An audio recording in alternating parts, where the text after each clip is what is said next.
प्रदेश की जनता से आभार करता हूँ कि आपका आशीर्वाद सदैव बना रहे। बागेश्वर धाम की जय, आपकी जय, सत्य सनातन वैदिक धर्म की जय। भगवान की बड़ी कृपा है। पूर्व में विगत वर्ष भी आए थे, उस वक्त जो है 9 दिवसीय श्री राम कथा का आयोजन यहाँ हुआ था। तो यहाँ की परिस्थिति को देखते हुए एक छोटा सा कस्बा है, छोटा सा गांव है, जहाँ हमारे सनातनीय वैदिक हिंदुओं की संख्या मात्र 4000। हमारे जीवन का उद्देश्य हमेशा उल्टा रहता है। लोग विदेश और बड़े शहरों की कथाओं की कोशिश करते हैं, हम ठीक उल्टा आइकॉन से देखते हैं। हम चाहते हैं कि बड़े शहरों में तो बहुत बड़े महापुरुष इस भारत में विराजमान है, वो पहुंच जाएंगे। जहां कोई नहीं पहुंच रहा वहां हम पहुंचने का कोशिश करें। इसलिए 4000 की आबादी का यह छोटा सा कस्बा, जिसका नाम छतारी है, बुलंदशहर के अंतर्गत है। इसीलिए द्वितीय बार साप्ताहिक श्रीमद् भागवत कथा के माध्यम से मानवता और सनातनीय परंपरा की जो हमारी ध्वजा है उसको बताने और पकड़ाने चले आए हैं, और भगवान ने चाहा तो फिर आते हैं। सीताराम भगवान की जय, बागेश्वर धाम की जय। महाराज जी, सामान्य मीडिया संतों से हमेशा मतलब रूबरू नहीं हो पाती है, तो इसलिए किसी प्रश्न को लेकर कुछ लगे कि कुछ गलत हो तो क्षमा कर दीजिएगा। आरंभ करते हैं। सबसे पहले अगर प्रश्न करें तो बात करें तो समाज को लेकर जो संत हैं वो कितने जरूरी होते हैं, धर्म की कितनी आवश्यकता होती है समाज के लिए, खासतौर से सनातन धर्म वाले देश के लिए? जितनी आवश्यकता वर्तमान समय में ऑक्सीजन की है शरीर को, हर शरीर को होती है, उतनी ही आवश्यकता प्रत्येक व्यक्ति को आध्यात्मिक। क्योंकि आप पढ़ाई करके पीएचडी डीएड बीएड करके हम इनके खिलाफ नहीं, पक्षधर हैं। शिक्षा पाकर आप नौकरी पा सकते, आप रोटी कमा सकते, पर जीवन जीने की कला, स्ट्रेस मुक्त तनाव मुक्त जीवन बिना अध्यात्म के नहीं जी सकते। तो अगर आपको हैप्पीनेस रहना है, स्ट्रेस मुक्त रहना है, अगर आपको जीवन जीने की कला सीखनी है, उसके लिए आध्यात्मिक होना बहुत जरूरी है।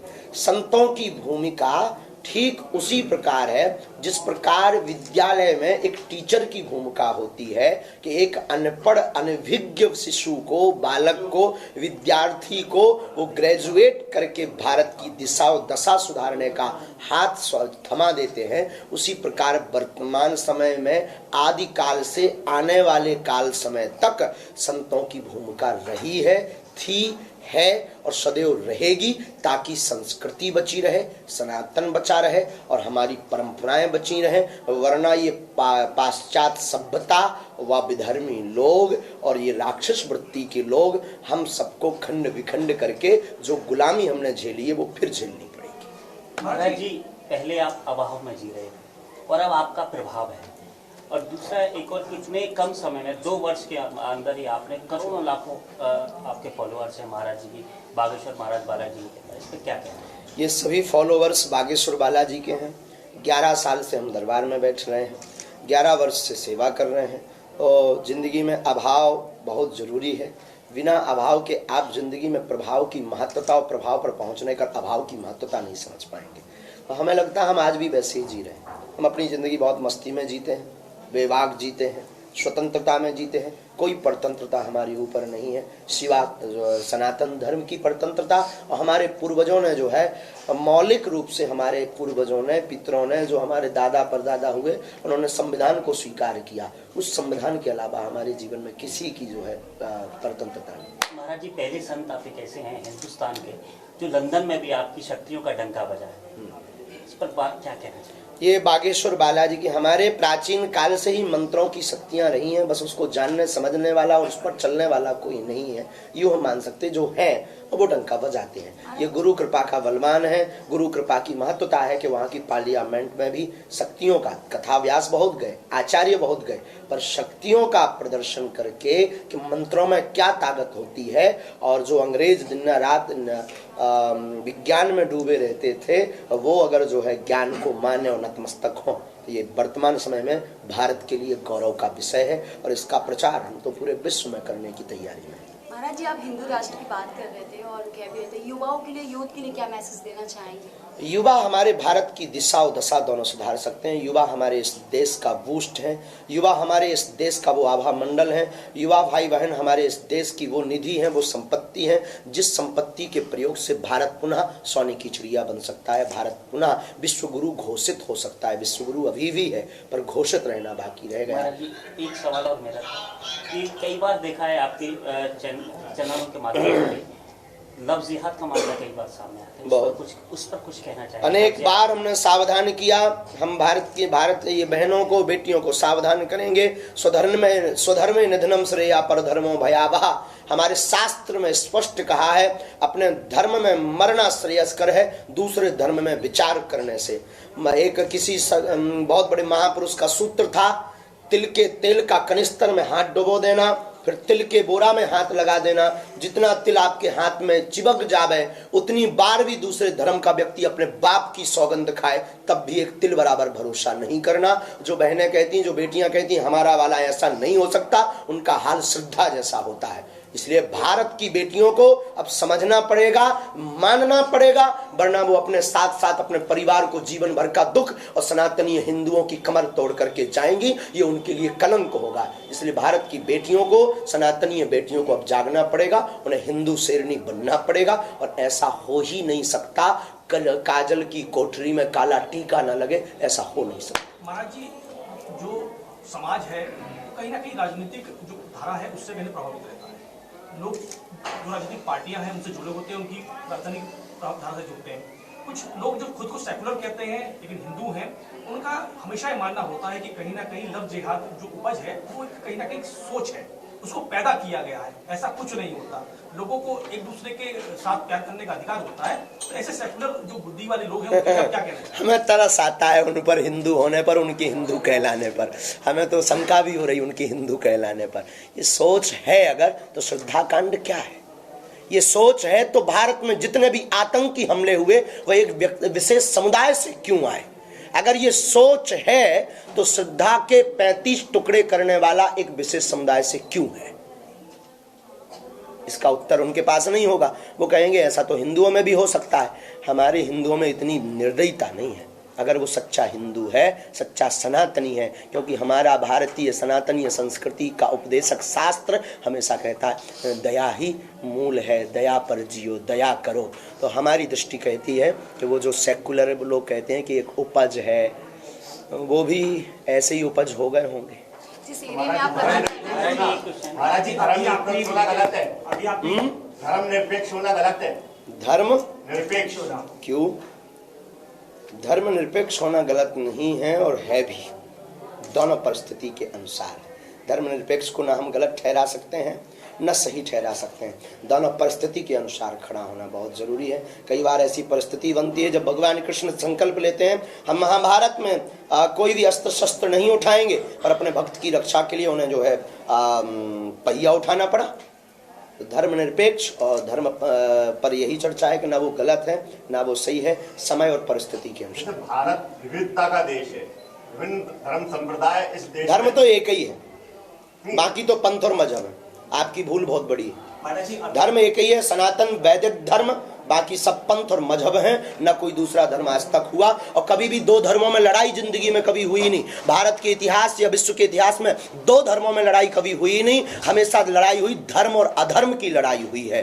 तो जो भी वर्तमान में लड़ाई है वो धर्म की लड़ाई नहीं, धर्म और अधर्म की लड़ाई है। तो जितने भी हैं, पहली बात तो कोई भी अन्य सनातन के अलावा धर्म नहीं है, मजहब है, पंथ हैं, अपने अपने बनाए हुए फंडा है।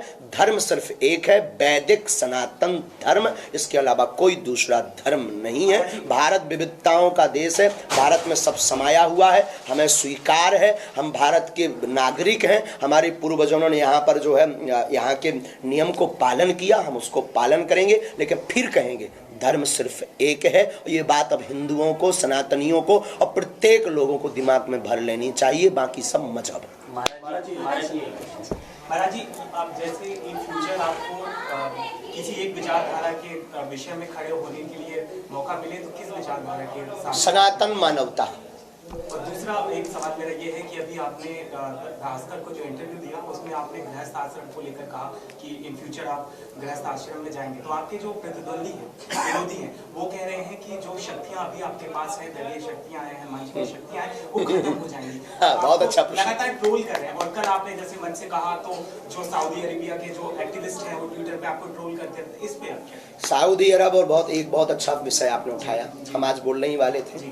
बहुत दिनों से बागेश्वर धाम के खिलाफ योजनाएं और षड्यंत्र चल रही हैं। बहुत दिनों से लगातार प्लांटेड लोग आ रहे हैं। उसको हमने मीडिया से कभी बताया नहीं, क्योंकि लोग ये न समझे कि ये आदमी बहुत कमजोर आदमी है, और कभी भी हमने इस बात की चर्चा नहीं की, पर आज करते हैं। जब कल हमने के दिन ये कहोगे कि आपके पास तो शक्तियां थी, दूसरों का पर्चा बनाते थे, खुद का क्यों नहीं बना पाए, तो हम आपको आज मीडिया में बहुत बड़ी बात बता देते हैं। सनातन धर्म पर चलना बहुत कठिन धर्म है, इसमें बहुत हमले होते हैं, बहुत साजिशें होती हैं। आए दिन बड़ी बड़ी साजिशों के शिकार हम भी हुए हैं, हो रहे हैं, और अभी फिर षड्यंत्र चल रहे हैं।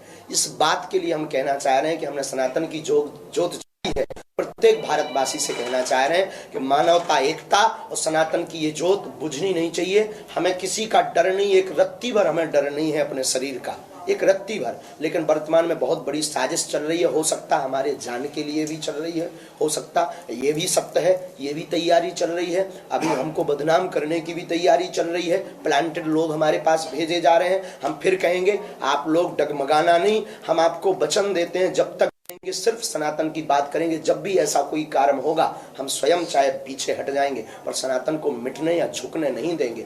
लेकिन हम फिर कहेंगे अगर भगवान ना करे ऐसा हो, पर साजिशें बहुत बड़े स्तर पर चल रही हैं। अब ये हिंदुओं को समझना चाहिए, सनातनियों को, अगर कुछ हो भी जाता है तो ये आग बुझनी नहीं चाहिए, बस यही। महाराज जी जहाँ पे आपकी कल कथा, हाँ, बिट्टा जी भी हमारे साथ आए, इसी मामले में आए, और बल मिला है आपको? बहुत बल मिला है। बिट्टा जी एक जीवित शहीद हैं, बहुत पावरफुल आदमी। उन्होंने कहा गुरुजी आप चिंता मत करो, वो उनको खबर लगी ना, हम आपको बता रहे हैं ना, उनके पास बहुत सारी सिक्योरिटी, आपके साथ वो ताना बाना नहीं है जो उनके साथ है। हाँ। तो आपको डर नहीं लगता ऐसे आप बोलते हैं? डरते तो हम कभी किसी से नहीं है। अच्छा। डर तो हमारे अंदर बिल्कुल, हम बेबाक आदमी है। डरना, क्योंकि बार बार मरना नहीं है, एक बार बचना नहीं है, लेकिन षड्यंत्र में फंस सकते हैं। जो हमें अंतरंग प्रेरणा लगी, कल के दिन आप ये मत कहना कि आप जान क्यों नहीं पाए। हम पहले से आज घोषणा करके बता रहे, पहली बार मीडिया के सामने, कि बड़ी साजिशें, विदेशी साजिशें, और भारत के ही लोग, कुछ लोग, विधर्मी लोग हमारे खिलाफ बड़ी बड़ी साजिशें कर रहे हैं। हो सकता है उससे जान माल। रिपोर्ट आ रही है कि फंडिंग भी हो रही है। हाँ,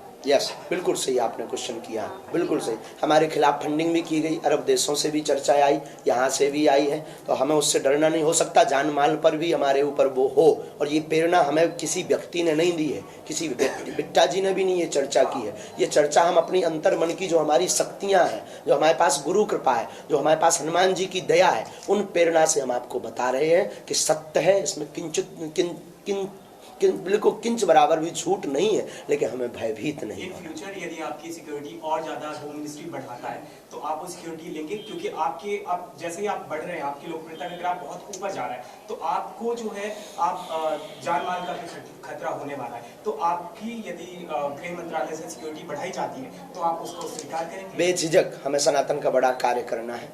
देखिए, किसी को अगर शक्ति बल से लड़ना हो तो हमारे पास बहुत से मंत्र विविधता है, लेकिन किसी को गर्राट हो तो उसके लिए सिक्योरिटी की आवश्यकता। क्या चाहते हैं आपकी सिक्योरिटी और बढ़ाई जाए? ये तो सरकार को खुद कोशिश करनी चाहिए, उसके पास बहुत बड़ा खुफिया तंत्र होता है, बहुत बड़ी रिपोर्टें होती हैं। जान का खतरा बता रहे हैं, तो क्या आपको लग रहा है कि सुरक्षा की दृष्टि से सुरक्षा बढ़ाई जाए? अगर उनको लगता है तो ठीक है, नहीं लगता है तो जी तो रही। महाराज जी, क्या ईश्वर की और एक और पहला क्वेश्चन का आपका जवाब देना, इनका जवाब दे दें कि ट्रोल कर रहे हैं बहुत से लोग विवाह को लेकर के, गृहस्थ जीवन। तो भगवान राम क्या थे? गृहस्थ में ही थे। तो हनुमान, श्री हनुमान जी किनके पास सेवक थे? गृहस्थ में ही सेवक। हनुमान जी का अवतार जहाँ हुआ, जिन माता अंजना के, वो भी कहाँ थी? गृहस्थ में ही थी। तो शक्तियां या सिद्धियों के बारे में एक पत्नी व्रतधारी सदा बाल ब्रह्मचारी की दृष्टि में ही आता है। एक पत्नी व्रत का धारण करने वाला ब्रह्म, उसकी एक मर्यादा होती है, उसकी एक नियम होता है, वासना में लिप्त होना। और कई बार तो कई ब्रह्मचारी होते हुए भी अनेक के हो जाते हैं। तो हमारी दृष्टि से अनेक का होने की वजह शक्तियों पे कोई प्रभाव नहीं पड़ना, हम घोषणा करेंगे। वासना में लिप्त रहते हैं, क्या उन्हें सिद्धियां प्राप्त हो सकती हैं? जो लोग वासना में लिप्त कदापि नहीं। ये शक्तियां और सिद्धियां उपासना का विषय है, वासना का विषय है ही नहीं। और हमारी शक्तियों में कोई, हमने पूछ लिया बालाजी से भी, अपने गुरु जी से भी पूछ के हमने घोषणा की। ऐसे कोई पागल या मूर्ख आदमी गांव के देहाती तो है नहीं कि न्यूज में बने रहने के लिए कोई बात घोषणा कर दे। हमें लाइमलाइट में बने रहने के लिए तो ये शौक करने के लिए बात नहीं बोलते। पहले बालाजी से आज्ञा ली, गुरु जी से आज्ञा ली, जो हमारी अंतर्मुखी आज्ञा है। उनका कहना है नो प्रॉब्लम। हमें लगता है कि हमारी शक्तियों में बिल्कुल दावे के साथ कहते हैं एक भी शक्तियां यहाँ की वहां नहीं होंगी। हमें अपने बालाजी पे भरोसा है। मेरा आखिरी सवाल है, आपको जो कॉपी पेस्ट कर रहे हैं बहुत सारे मध्य प्रदेश में बाबा शुरू हो गए हैं, बहुत सारे बाबा आपका ताना बाना ले लेते हैं, आप जैसे गेटअप ले लेते हैं, उनको आप क्या कहेंगे? कॉपी पेस्ट जो कर ठीक है, सनातन का काम कर रहे हैं, करना चाहिए। भक्तों का समुदाय बहुत है, बस लोगों को आगाह करेंगे, लोगों को सावधान करेंगे, अंधविश्वास में ना पड़े। जी सर। महाराज जी जहाँ पे आप महाराज जी, क्या सुख दुख लाभ हानि जीवन मरण को इसको मानते हैं? आपके विधि हाथ है कि नहीं? परमात्मा के हाथ में। इसको हम मानने से नकारते क्यों नकारेंगे? शास्त्र में ही है, लाभ हानि जीवन मरण यश अपयश विधि हाथ, ये परमात्मा के हाथ में। पर आप कहेंगे कि फिर आपको सुरक्षा की क्या जरूरत, आप कहेंगे फिर आपको सिक्योरिटी की क्या जरूरत? लाभ हानि जीवन मरण यश अपयश परमात्मा के हाथ में। आपसे लाभ लेने के प्रयास में आते हैं। हाँ, तो क्या जब जो विधि हाथ है तो कैसा आप संबंध हो सकता है? तपस्या बल पर, भगवत कृपा पर, मंत्र बल पर, भगवत कृपा से कुछ भी असंभव नहीं है।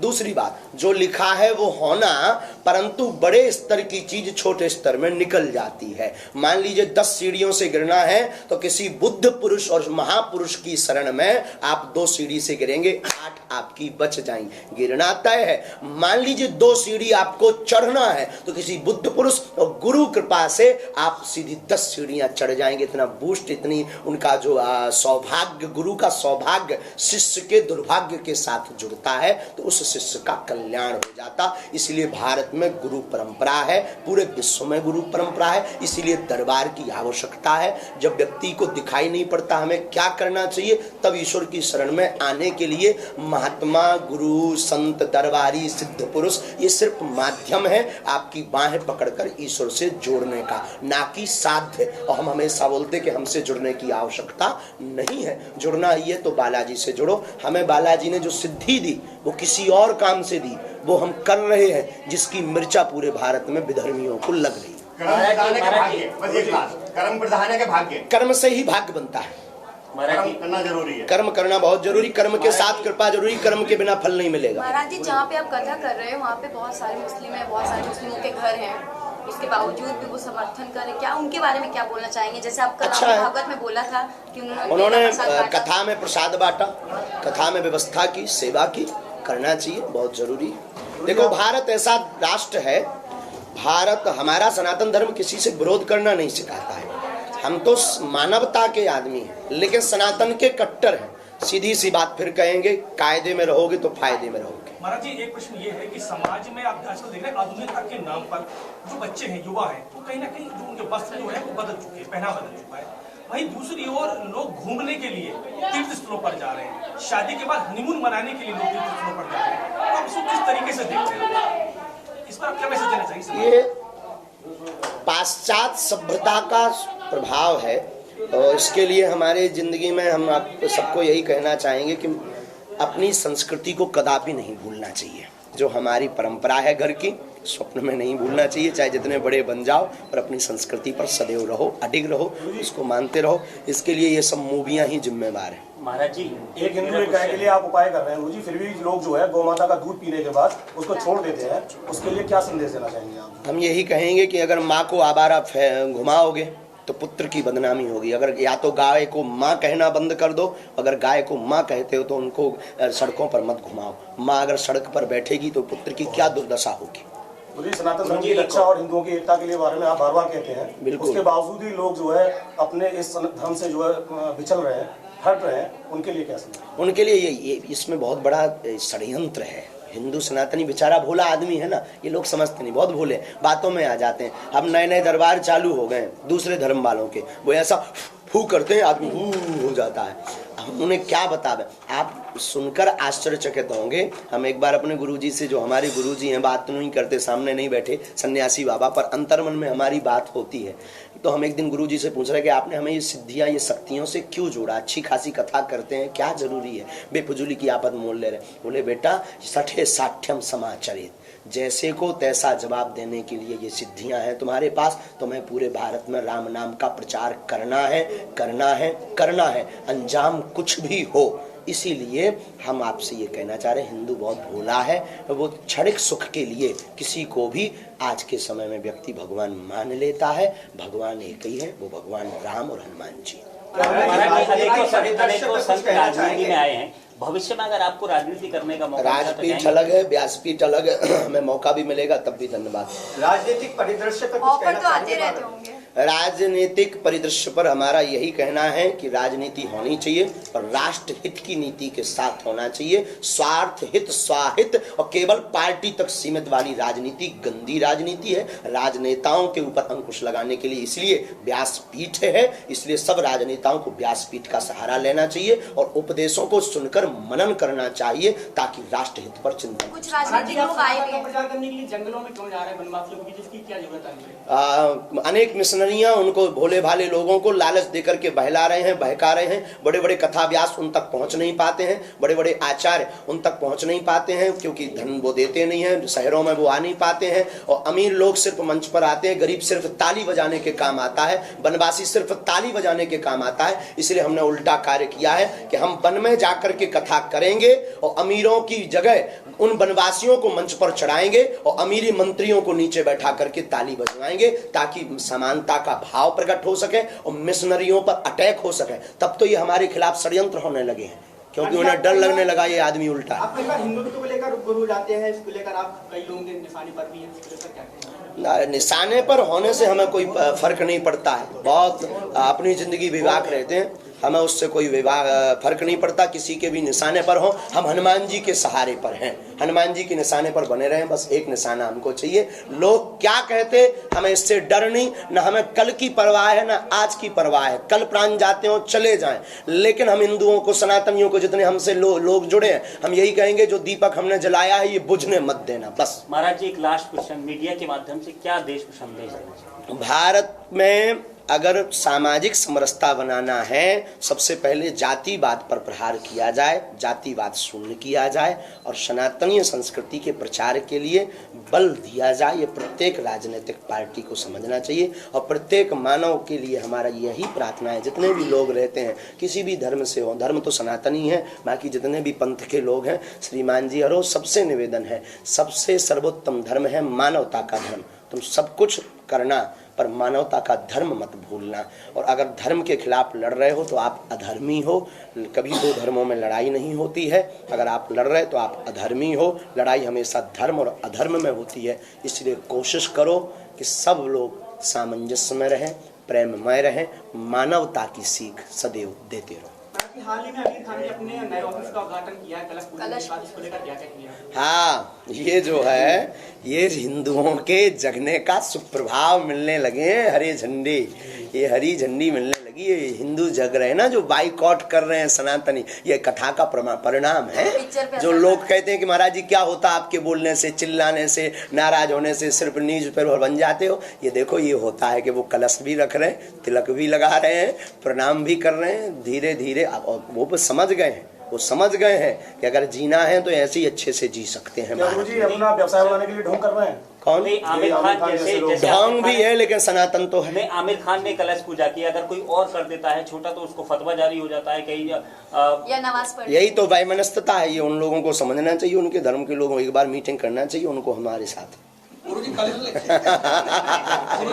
मुस्लिम समुदाय के लोगों ने छकारी में प्रसाद बांटा है, भक्तगण आए हुए थे, उन्होंने कहा कि हमें नहीं लेना चाहिए प्रसाद। कुछ भक्तगण आए हुए थे कथा में, उन्होंने कहा नहीं लेना चाहिए। वो आज तक हम लोग उनको देते रहे, उनको उनकी वो जो धार्मिक यात्रा है उसके लिए भारत सरकार रुपया देती रही। अगर वो कुछ बांट रहे तो लेना चाहिए, हिंदुओं को ये नहीं कर। हम तो कहते वो मकान देते, हम तो तैयार बैठे।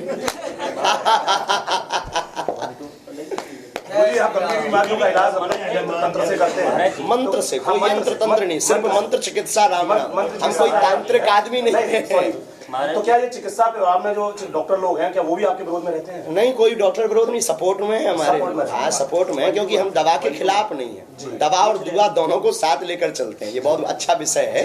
हम दवा के खिलाफ में नहीं है। दवा और दुआ, दवा के खिलाफ में होते तो लक्ष्मण जी को संजीवनी बूटी की जरूरत पड़ी। लोग समझते नहीं है, बुद्धि चित्र लगाते हैं। हमारे तो बहुत से डॉक्टर सपोर्ट में, बड़े बड़े हॉस्पिटल हमारे सपोर्ट में। आप सुनकर आश्चर्यचकित होंगे, अनेक डॉक्टर ऐसे हैं जो बागेश्वर बालाजी का चित्र लगा करके मेडिसिन देते हैं, दवाइयाँ देते हैं, दवाइयाँ करते हैं। वो विदिशा जिले का एक डॉक्टर बागेश्वर बालाजी का चित्र, हम मूर्ख नालायक आदमी है, पता नहीं कहे टांगे, हमें भी टांगे। अब वो कहता है, कोई भी मरीज जाता है तो वो कहता है कि इनकी तरफ देखो पहले एक बार। अब वो फिर जो है ऐसे हाथ देख करके लोग कहते हैं इसके पास भी सिद्धि आ गई क्या? वो कहता है लखनऊ में भी लखनऊ में भी अनेक भारत में ऐसी जगह हो गई हैं जहाँ बागेश्वर बालाजी, क्योंकि बागेश्वर बालाजी अद्भुत एनर्जी है अपने आप में एक बहुत। बालाजी तो बालाजी, दुआ और दबा दोनों जगह। कोई हमारी आपका पोस्ट लगा है, हमें भी आशीर्वाद दे दो। आपकी जो आपने बहुत खतरनाक प्रश्न किया है। बागेश्वर धाम के पीठाश्वर आचार्य Shri Dhirendra Shastri ji, sir India news पर बातचीत करने के लिए आपका बहुत बहुत शुक्रिया। जय श्री राम, जय बागेश्वर धाम की आपका धन्यवाद। पूरी इंडिया न्यूज के दर्शकों का खूब खूब साधुवाद। महाराज जी, अभी आपने कहा था कि मेरी जान को खतरा है, क्या कहना चाहेंगे? किन लोगों षड्यंत्र सनातन पर जो कार्य करते हैं उनको उनके ऊपर षड्यंत्र आए दिन होते आए हैं, होते रहेंगे। किसी के बाप में दम नहीं है जब तक हमारे हनुमान जी की कृपा है। लेकिन हमने अवगत कराया है कि कल के दिन आप लोग कहेंगे कि आप दुनिया का पर्चा बनाते हैं, अपना पर्चा क्यों नहीं बना पाए। उस भाव हेतु हमने आप सबको आगाह करके जो गुरु प्रेरणा हमको लगी है उस प्रेरणा से बताया है कि बहुत विराट रूप में बड़े पैमाने पर षड्यंत्र चल रहा है, जिसमें जान माल या हमारी छवि खराब या बागेश्वर धाम को बदनाम करने की तैयारी चल रही है। हमें किंचित मात्र भी विचलितता नहीं है, न उनके डर हैं। इतना करने के बाद या सोचने के बाद अब आप कहेंगे किन्ने किया, तो उसका जवाब भगवान और समय अवश्य देंगे। हम अपने बालाजी पर छोड़े हुए हैं, समय का इंतजार है। हम अपना कार्य करने से नहीं चूकेंगे, सनातन की बात, सनातन की एकता करके मानेंगे।